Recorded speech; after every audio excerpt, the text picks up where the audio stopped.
every organization had to pivot. Mm-hmm.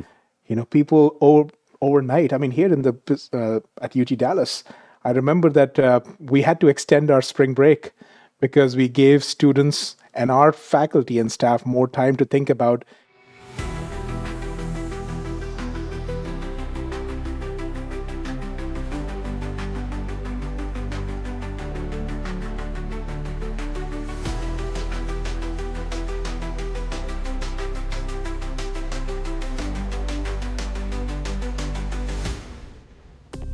Welcome to D50 After Dark. I'm your host, Mickey Bennett, and today we will be talking to past District Director Gaurav Shekhar and learning all about him and his Toastmasters experience. It's going to be a really fun conversation with my old friend Gaurav.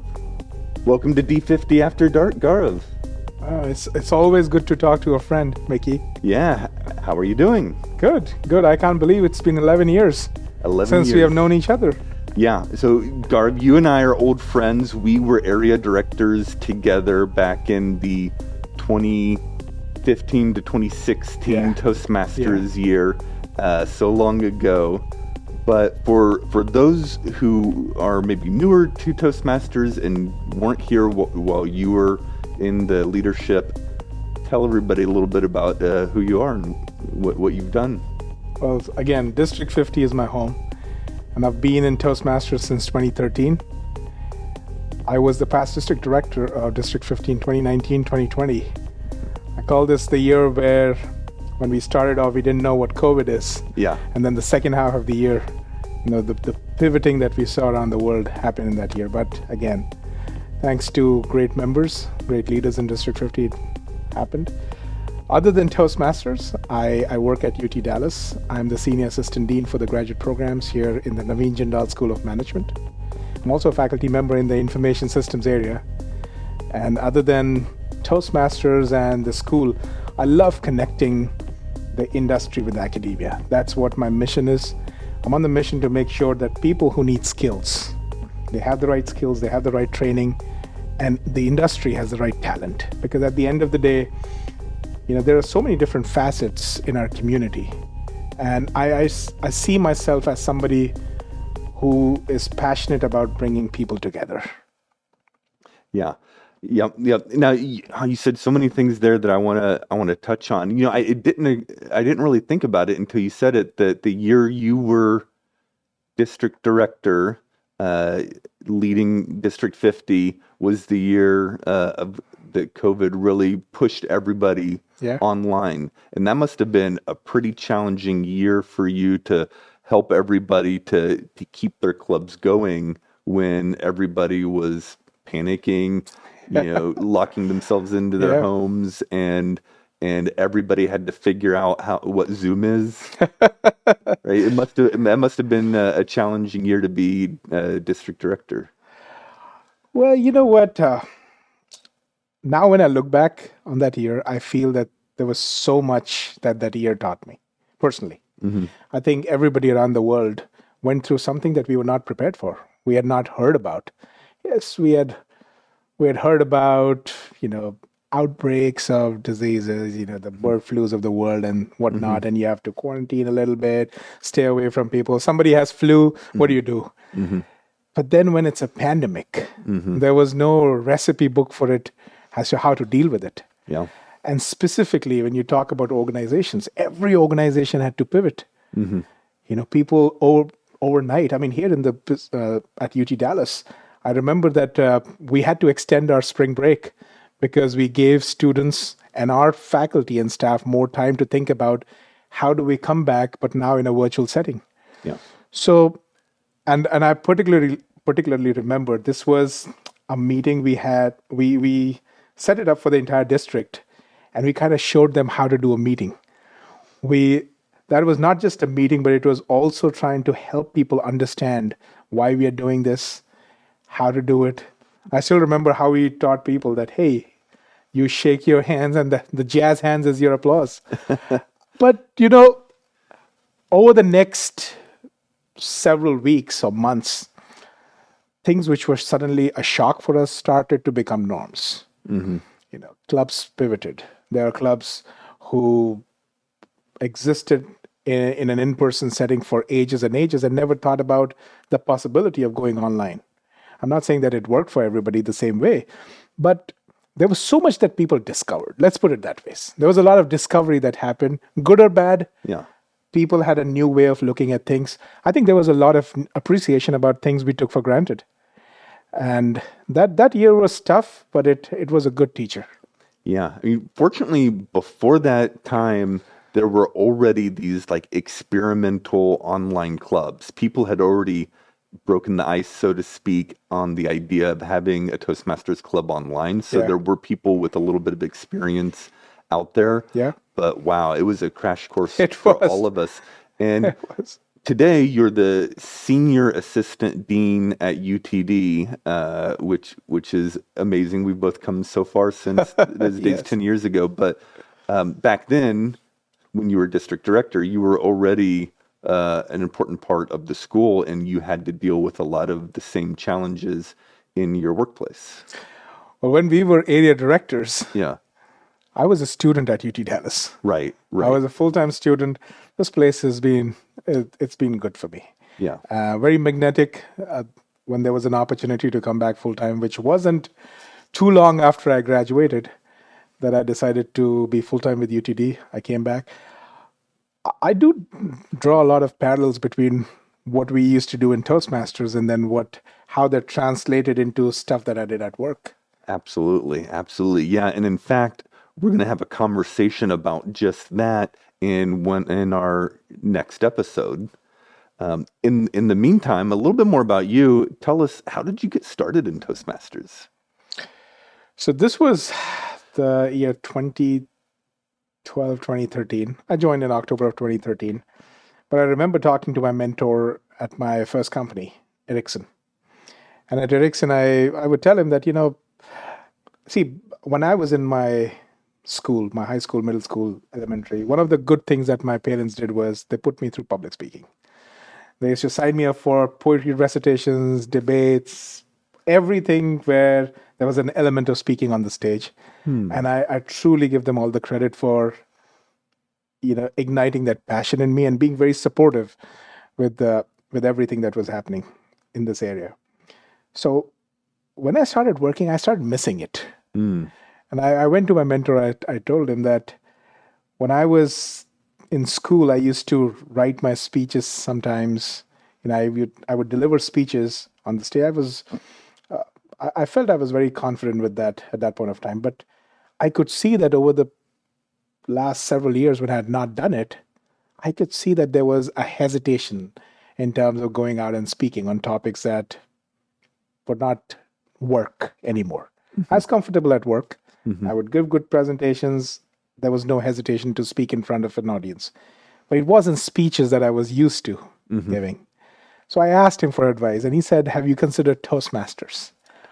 Oh, the first time I heard the name Toastmasters, it was such an appealing name. It was so catchy. Yeah. And he told me about what it is. And they said that they're going to start a new club in Ericsson for Toastmasters and I should join. I was very excited, but I didn't last in Ericsson too long because there was a new opportunity. I moved out to Capgemini, and this was in Bangalore. And one thing that I loved about Capgemini during the HR orientation is when they said, "We have a thriving Toastmasters club here." Yeah. Your eyes lit And up. my eyes lit up. I was like, I need to sign up for this club as soon as I could. Probably in that week itself, I was sitting in the next meeting. It was a very good club, had a lot of good members. A lot of friends that I made in Toastmasters in my initial days were all there in that club. And that's what got me started. I was very active in the district for about a year and a half. And then I moved to Dallas. And I remember this specifically because just a couple months before moving to Dallas, we had our district conference in Bangalore. And the keynote speaker was Jim Key. Wow. All the way Bangalore? in Bangalore, all the way. Well, this was the district also had a city called Mysore, and that's where this conference was. All the way from Richardson to my district in India, I had the opportunity to meet Jim Key. What a coincidence. It was. And when I met him and he told me what his home club is, I told him I'm going to be at UT Dallas in 2 months. I remember coming to the US 2 months later. And even before I had enrolled for my classes, I was a member in Lennox International Toastmasters Club. Wow. That was Jim Key's home club. I think Toastmasters was that new leash, that new passion in life that has helped me in so many different ways. Yeah. Over the years, I've seen what was just a passion develop into a structure that taught me a lot of things around, working with people, what leadership is all about, giving those first-hand experiences of how to be a leader, or how to be a mentor or a mentee, or there's so many things that Toastmasters has to offer. That's the one beautiful thing about Toastmasters. You go there because you want to be a better public speaker, a better leader. The real product is confidence in Toastmasters. And the fact that it offered all these different opportunities to work with people, clubs and all, I think I've got so much that I never think I could imagine what I deserved. But I'm very thankful to Toastmasters for giving those opportunities to me. Yeah, yeah. And then here you are, you graduated, you became a teacher, you became an administrator in the school, and you've come so long in part on the wings that you spread in your Toastmasters experience. Yeah. And you mentioned Jim Key. For those who don't know, Jim Key is a world champion of public speaking that lives here in District 50 and a really great guy too. He is the 2003 world champion. Yeah. He's a very respected figure in the Toastmasters world and the public speaking world. I mean, a lot of people look up to him. Yeah, and you've mentioned how you're a senior assistant dean here at UTD, and for those of you may notice, we're not in our normal studio at Habitat Commons today. We are here on UTD campus. This campus is changing and growing. I've been here several times before, mostly for Toastmasters Leadership Institute trainings, which used to be here sometimes. Yeah. But there's so many new buildings. It's really amazing. I mean, it was already an amazing school, but it's growing so fast with the Crow Museum of Asian Art, which is here, which I'm really excited to go check out here soon. And you've told me that your division. What is the division of the school that you're over? So I'm in the Naveen Jindal School of Management. Right. And specifically, you've been really involved in the business analytics program. Yes. Which is, how's that program doing? Oh, that's good. I became the program director of that program in 2020. Yeah. I now have colleagues who have taken over as I moved forward in my professional journey. But that is one of our big programs here in the school. It's actually the largest analytics program in the country right now. That is amazing, especially given what a big in-field business analytics is today. It is. What is business analytics? So think about any software. Yeah. Why do you have softwares? You have softwares for one particular reason, to manage data. Yeah, at some level or another, that's true. Because you have softwares that do, they have features, they have buttons, they have ways to input data, they have ways to get outputs. But what are you doing? You're managing data. Mm-hmm. And data by itself is a very different world. Mm-hmm. That data that exists in a form that it has to be modeled, it has to be cleaned, it has to be, there are so many data optimization techniques. There are so many different things that you could do with that data to bring it to a point where somebody can make a decision. Yeah. So getting you from a point of raw data to generating insights and making decisions is what business analytics is about. And this is the business analytics and AI program. So a lot of focus in the program is also on artificial intelligence. And this is not something that we have been teaching only because, very recently AI became hot again. Yeah. For ages, the school, the university has been investing in AI and related fields. So we are, when that boom, this new boom happened, it was around the time when ChatGPT came out, that everybody started realizing what AI is because they now had a way to interact with it. For us, it was a normal thing because, for ages we have been teaching that to our students. And these are the students who have gone out in the industry who work on projects that has been delivering AI in some form or the other to, millions of their customers around the world. Yeah. Yeah. I like the way you described business analytics. I feel like there's a parallel there to speechcraft, because you take all the things that you could say to your audience and you bring together the most important things that fit together and present it in a way that impacts your audience in the way you're looking to impact them. Yeah. And there's maybe parallels there in how you describe business analytics. Oh, absolutely. See, at the end of the day, relevance is the key. Mm-hmm. How do you keep things relevant? Yeah. The same data is worthless for somebody who has no way to look at it. Mm-hmm. And for somebody who understands how to take it through the life cycle, to clean it in a way that it is presentable, it's insightful, and it talks straight to you who's struggling to make a decision, and brings you to a point of confidence when you can say, well, we will go in a certain direction or not. You know what? Actually, when you drew that parallel between speechcraft and analytics, I would say data analytics is like Toastmasters. What is the data in analytics is your message in public speaking. And business analytics makes your data relevant. Mm-hmm. Toastmasters makes your message relevant.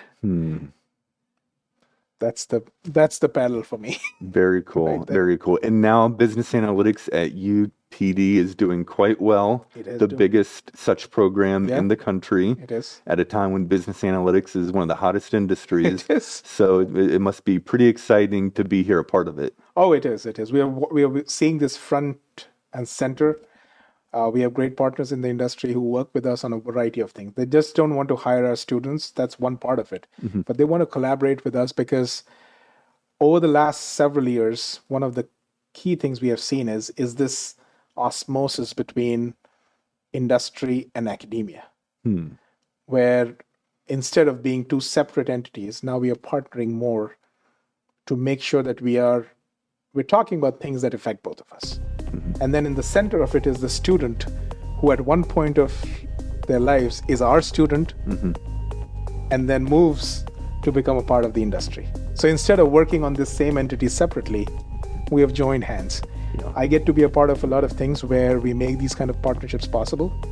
And that's very exciting for me, because when I see how different industries have a unique proposition, but they're all talking about similar things. They're talking about keeping themselves and keeping institutions like ours relevant. It's at the end of the day, it's about being relevant. It makes sense over the decades as technology and civilization becomes more advanced and there's more specialization happening.